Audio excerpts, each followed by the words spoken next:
नमस्कार दोस्तों, आज मैं एक शादी समारोह में हूँ जिसमें एक सनातन परंपरा के पथ पर चलने वाले, एक सनातन धर्म को बहुत नज़दीक से जानने वाले महानुभाव से मिलवा रहे हैं। तो प्रश्न ये है कि आप जो है सनातन परंपरा के बारे में बहुत अच्छी तरीके से जानते हैं, तो आज जो है पश्चिमी सभ्यता में हम लोग इतना डूब गए हैं कि अपनी परंपरा को भूल रहे हैं। तो आप विस्तार से सनातन धर्म के बारे में 2 शब्द रखें। मित्रों, आज का ये जो कार्यक्रम है यह आजमगढ़ नगर के पास में बिलीसा नामक स्थान है और उसके निकट में ही नीबी नाम का एक ग्राम है और यहाँ पर हम लोग वर वधू को आशीर्वाद देने के लिए एकत्रित हुए हैं। अभी मुझसे एक बड़ा ही समीचीन प्रश्न किया गया कि जो सनातन परंपरा है उसमें शादी विवाह का जो वातावरण दिखाई दे रहा है वो कहाँ तक उचित है और कहाँ तक अनुचित है। मित्रों,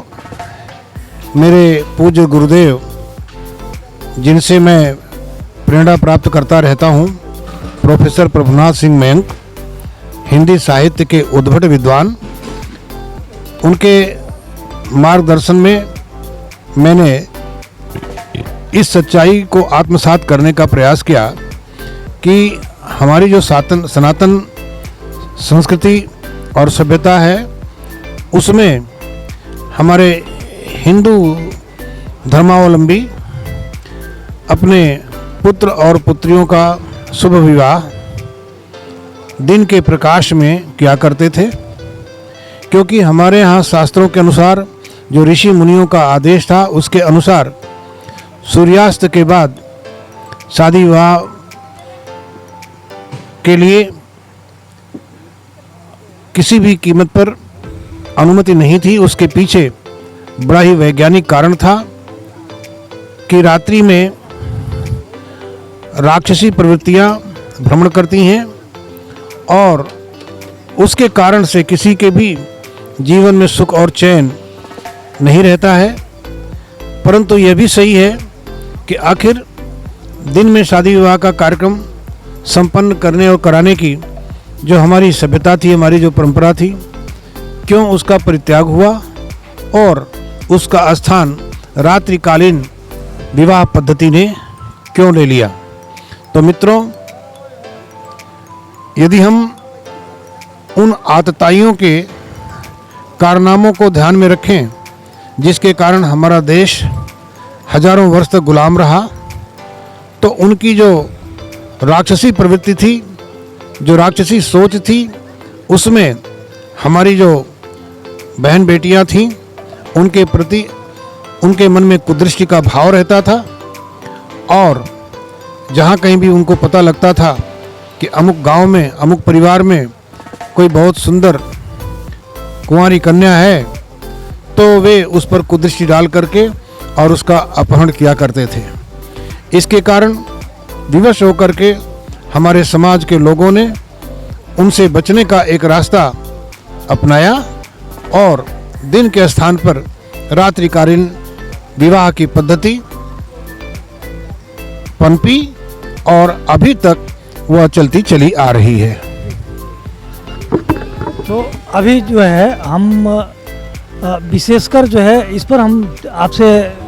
मार्गदर्शन लेना चाह रहे हैं कि आज भौतिकतावादी हम हुए हैं, जो इसमें हम बहुत खर्चीला भी हो गए हैं और जोश में और कंपटीशन के होड़ में हम अपनी आर्थिक स्थिति को न देखते हुए मैंने सीधा सा शब्द ये है कि कर्ज ले कर के भी जो है हम कंपटीशन में घुस रहे हैं। तो इस पर जो है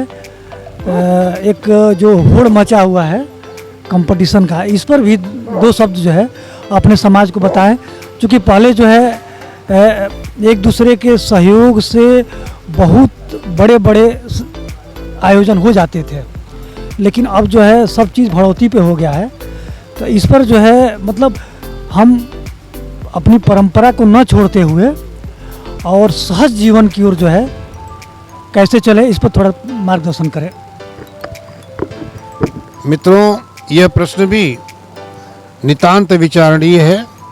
कि आज समाज में एक ऐसा वर्ग दिखाई देता है जिन्होंने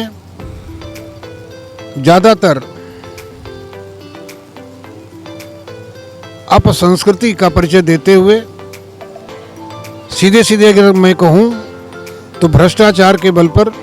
जो अकूत संपत्ति वो बनाते हैं, वे समाज में अपने धन और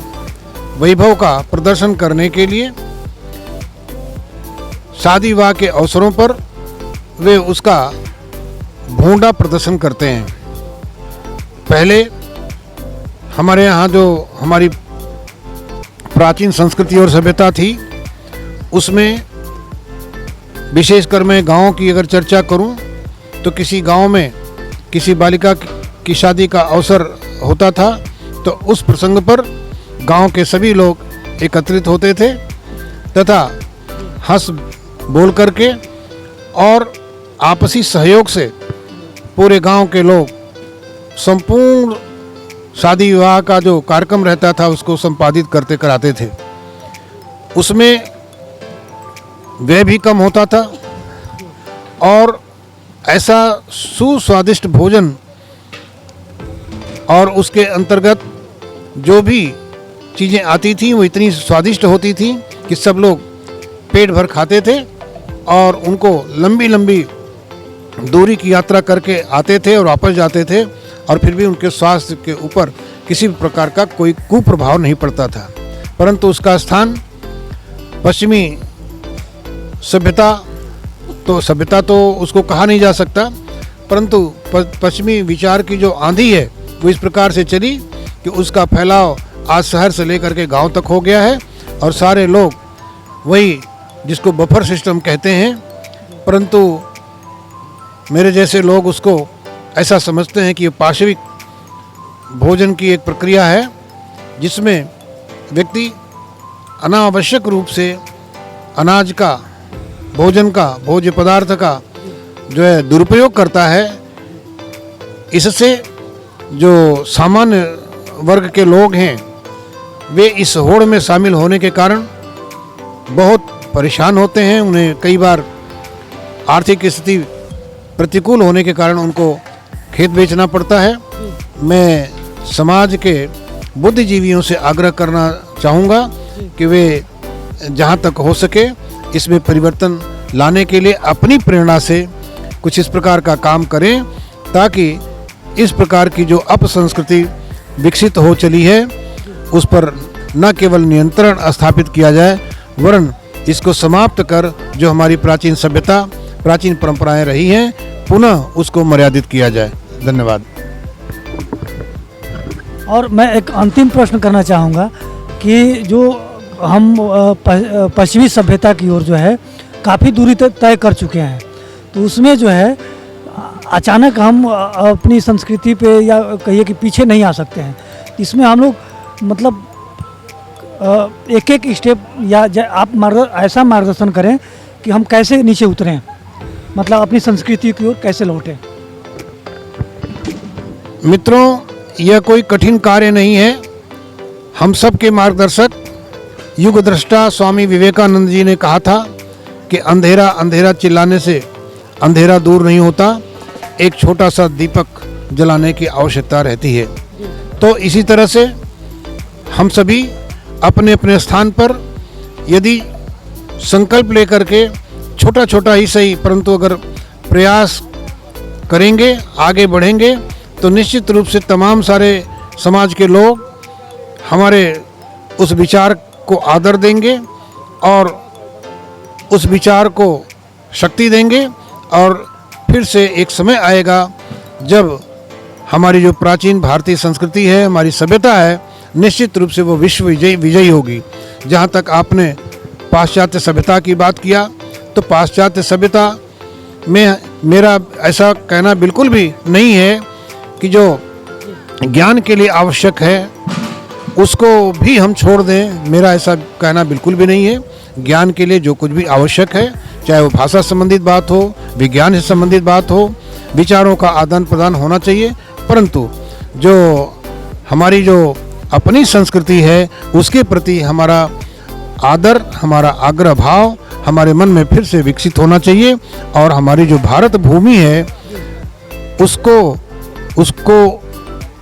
उसका चंदन स्वरूप उसकी मिट्टी माथे पर लगा करके और हमारी जो सभ्यता है, परंपरा है, उसको एक बार फिर से दिग्विजयी बनाने का हम सबको प्रयास करना चाहिए। इसी में मानव समाज का कल्याण निहित है।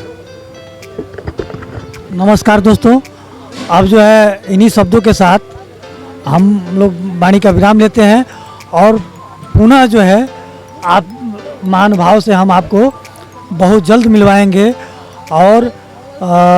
एक एक लोग करके शुरुआत करने की ज़रूरत है कि हम अपनी परंपरा को न छोड़ते हुए अपनी आर्थिक स्थिति को देखते हुए कम से कम खर्च में अपनी परंपरा को निभाते हुए और अपनी संस्कृति को जीवित रखें और अपने आने वाले विकट परिस्थिति से बचाने के लिए समाज को एकजुट होकर के प्रयास करें। तब तक के लिए